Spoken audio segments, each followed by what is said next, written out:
Hi everybody. I still don't know what to do before anybody joined. It's getting ridiculous. Anyway, but hi everybody. So, let's see. Oh my goodness, there is an ant on my tea saucer. Which leads me to today's drink, which is again Turkish tea, but as I indicated I might, I have it in a Turkish tea glass today. So, this is actually a double, meaning double, like you get a double shot of espresso, I guess. So it's a extra large cup of Turkish tea, and as you see, it's not very large. It's the size of my finger. That's for scale, because everybody knows how big my finger is. And you get this little tiny spoon, and that is the sound of my childhood, especially if you have a room full of that. But yeah, so basically, you'd fill it up, depending on how strong you like it, somewhere between there with strong tea, and then the rest of the way with hot water, and then put in a sugar cube or two. And it is so good. Oh my goodness. Let's see. So I've been experimenting with something lately where I will, so I'll plug in my phone downstairs in the basement instead of upstairs in my bedroom next to my bed, and that way, I don't Angry Birds myself to sleep, which is not really the most effective way to get to sleep, and then B, I don't wake up and first thing, get 5 layers of notifications about emails and Facebooks and other things. And it's been surprisingly calming. I just go to bed and read, which I should do anyway, because it's both, it's definitely more relaxing and a little healthier, and probably also more fun, actually. Although last night I was up really late because I couldn't find my Kindle, which I read on. Man, by the way, I got a Kindle Paperwhite for Christmas recently, and I love it. It's the baby parent's dream come true, because there's 2 scenarios when I'm reading at bedtime. I'm either reading these days I'm reading a lot of comic books too, which is even more unwieldy, but even just take a regular paperback. So I'm reading a book, and then I'll get a book light and jam it either under my arm pointing up or hook it onto the book, which I read paperbacks, so they're tiny, the books are tiny, and the lamp is a disproportionately large chunk of the conglomeration that I'm holding, and it's tearing the book apart and stuff. And in any case, the light is just bobbling all over the ceiling in the room, and and then I turn a page and have to unclip it and adjust it and everything. This is me being part Italian, apparently.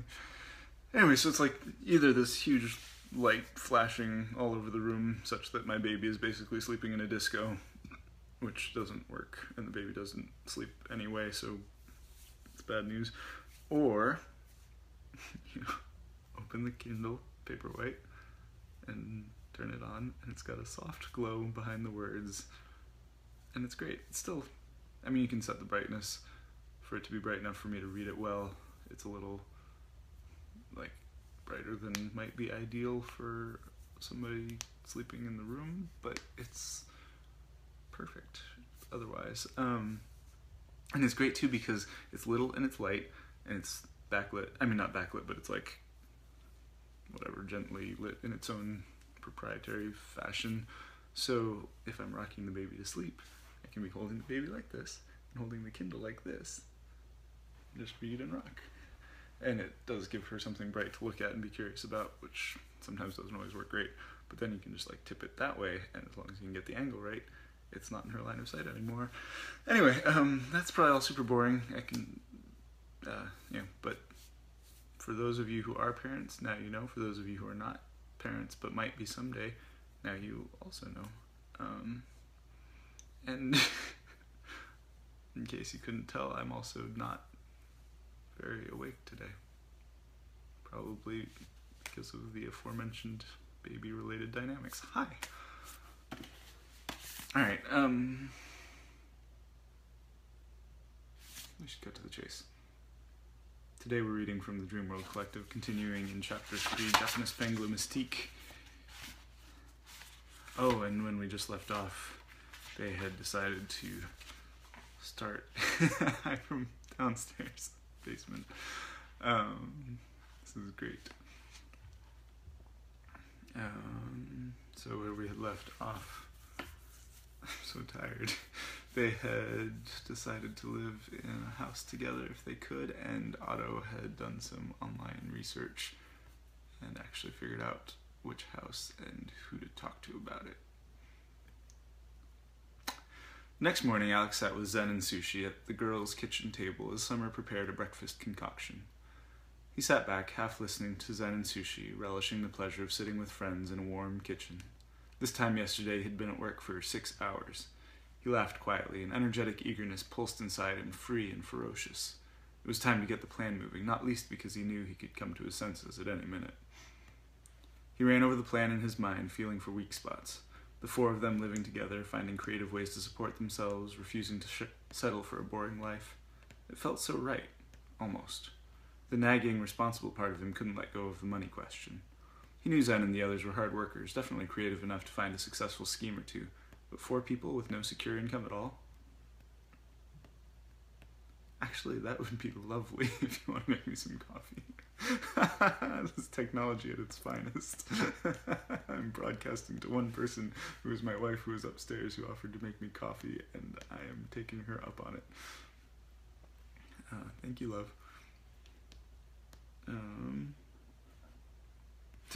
In case that makes it seem like this is not worth doing, there have been hundreds of people watching these actually, so for what that's worth. Just not live, because who can spare 15 minutes randomly at shifting times in the middle of the afternoon to watch stuff? Hey Nakia, speaking of, great to have you.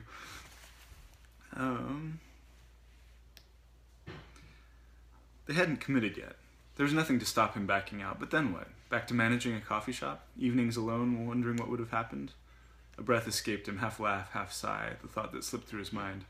I'm gonna regret this so hard. Who wants to come see Pietrioli with me after breakfast? He asked quickly, before he had a chance to hesitate. Not me, said Zen. I'd make him think we're deadbeats.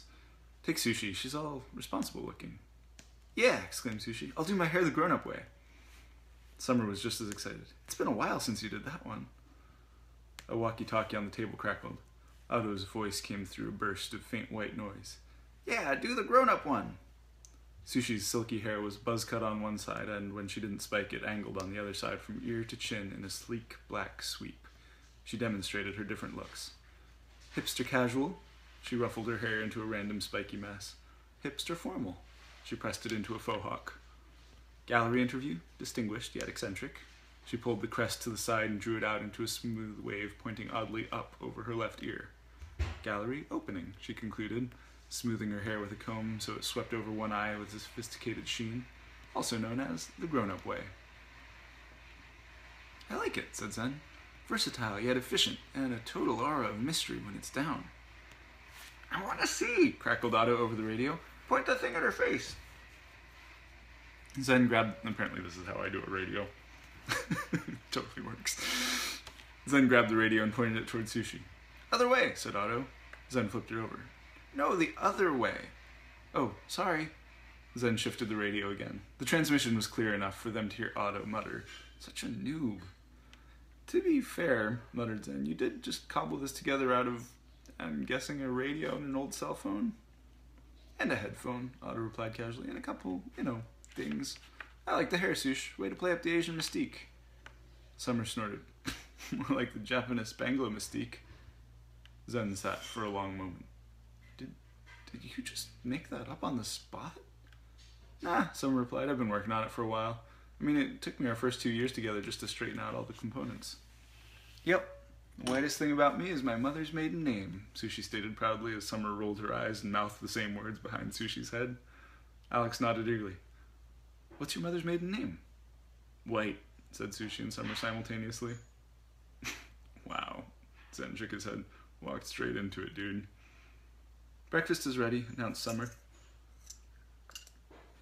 The pot was steaming, fragrant with apples and spices and steel-cut oatmeal, good nuttiness. Alex took a couple bites and paused. It was surprisingly cold, with crunchy diced apples added raw at the end, and the whole concoction drenched in cool cream. You like it? Asked Summer. Alex chewed slowly, somewhat taken aback. Yeah, I do. It's like eating... He hesitated, still exploring the flavor and texture. Nature. All crunchy and fresh and delicious. Summer smiled a slightly pink smile and sat down with her own bowl. We should start moving our stuff down while you guys are talking to this guy, Zen said. That way you'll have to convince him, so you'll be extra convincing. Watch out for the neighbor, put in Sushi. I hear he bites. And if the guy says no, Summer continued with a glance at Zen, you could just squat there while you look for another place. Zen perked up visibly. Right, said Alex, not entirely comfortable with that. Hello, and thank you. My coffee has arrived. I have the best wife.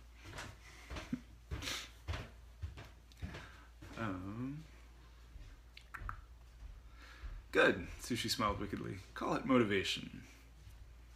Alex looked at Summer and Zen with a sigh. They were both smiling like eager little kids. I've always wanted to try squatting an abandoned building, said Zen. Alex groaned. Fine, just try not to get arrested. You got it, boss. After breakfast, Sushi and Alex set out to meet with Mr. Pietrioli. One of Alex's favorite things about living in Thornfield was that everything was in walking distance, which was a relative term, admittedly. Alex had been known to take 12-hour walks just for fun. Still, he could get from nearly any point in town to any other in half an hour or less on foot, and even the outlying industrial and shopping districts he rarely visited were easily within an hour's walk from the town center. He and Sushi spent much of the walk talking strategy, trying to come up with ways to convince a random businessman to let them rent the ramshackle home he'd inherited from his mother. It was a tricky problem. Good cop, bad cop, suggested Sushi. I make a mean bad cop. Yeah, do bear in mind that this is our future landlord. So no threats? No. Violence? Zero violence, replied Alex with conviction. Sushi gave a heartfelt sigh. Fine. Bambi eyes? Alex nodded. Much better. Flirting? Not so much. He glanced at her dubiously. You do actually deal with real people from time to time, right? I usually find that cajoling combined with a well-placed punch quite satisfactory. Right. Maybe just let me do the talking. It turned out that Mikey Pietrioli was a real estate developer. Not exactly what Alex had pictured when he heard construction guy. Pietrioli looked like a yard foreman stuffed into a sharp suit that barely held in his thick muscles. As they entered his office, he stood and offered a hand that could have crushed an apple.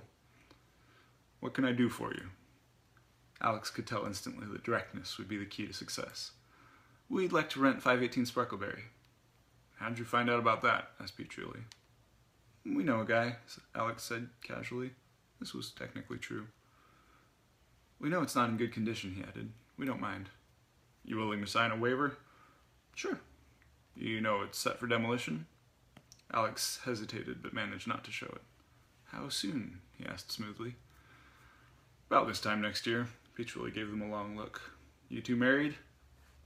Sushi barely held back a laugh. Alex shook his head. No, it's going to be 4 of us. Strictly housemate situation, he assured the huge man. You got proof of employment? Sushi and Alex exchanged a quick glance. We're self-employed, he said. Just starting out. No real paperwork yet.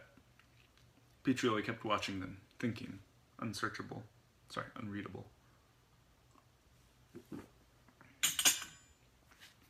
Alex glanced at Sushi. Her eyes were bigger and more Bambi-like than he'd ever seen before. She almost didn't look like Sushi. It was a little creepy in a persuasive sort of way.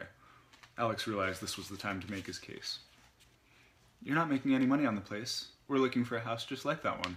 If the price is right, we'll sign whatever you want. Everybody wins. Pietrioli nodded. All right. His tone was crisp, pure business. Here's the deal. You seem like good kids, but I don't have time to mess around with a whole other thing, right? We'll see how you do on the first month. $1,200 plus utilities. You sign a liability waiver and accept the property as is. Any repairs, you cover them yourself. If you're late on the rent, you're out. If you make the first month, we can talk about signing a lease for the rest of the year. After that, I go on with the plan, tear the place down, put in a new project. What if we could pay for the house? Blurted Sushi. I mean, what if we got together enough money to buy it? Would you change your plan? Pietrioli's broad face brightened in a sudden laugh, the first sign of emotion he'd shown. Honey, if you can pull together $500,000 by next year, be my guest. Alex glanced over. Suddenly Sushi looked like herself again. Her eyes narrowed, shining with a hard, eager determination. She smiled a classic sushi smile. A smile with an edge. Can I have that in writing?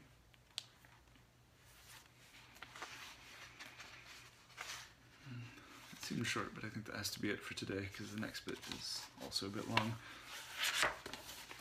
Thank you for joining me, guys. This is so much fun. Let me know how you're doing. Leave me a comment. Share it with a friend if you have any who would like this. And I'll see you tomorrow.